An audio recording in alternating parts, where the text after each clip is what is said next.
Ես կարծում եմ, որ աննախադեպ ծավալի աշխատանք է տարվել Հայաստանի իրավապահ մարմինների կողմից ու ես ուղղակի ծիծաղելի եմ համարում,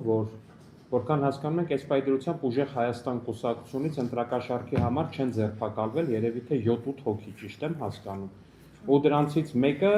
ասուլիս է տալի, ասում է, գիտեք ինչ, ԿՊ-ի վստահված անձը քարտեզիկով մտել է ընտրատեղամաս, երևի 80 միլիոն դոլարի ընտրակաշառք է դարձել, իսկ իրավապահները բռնել, ասում է, քարտեզը կրծքին մտել է ընտրատեղամաս, Ժողովուրդ ջան, սա լուրջ չի, ու ես կոչ եմ անում Հայաստանի Հանրապետության քաղաքացիներին, Հայաստանի Հանրապետության այն քաղաքացուն, ով որ գտնում է, որ իր ձայնը, իր արժանապատվությունը, իր հայրենիքը փողով վաճառքի ենթակա չի, հենց հիմա վեր կենա ու գնա ընտրատեղամաս ու թույլ չտա, որպեսզի իր երեխաների ապագան որոշեն մարդիկ, ովքեր պատրաստ են սեփական հայրենիքը ծախել 40,000, 100,000, 150,000, էլ ինչ գներ կար այդ price list-ում կար։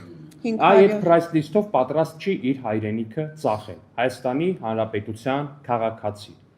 որոշողը դու ես եւ ոչ թե ընտրակաշառքով քվեարկողները եւ կամ Ռուսաստանից եկող ու այս պայն այն մարդը այս ժամին արդեն պետք է հետ գնացած լիներ, չէ՞ կարծեմ են։ Երեկոյան 7-ի, դեռ 3 ժամ, բայց հիմա օդանավական ճանապարհն է երևի։ Հա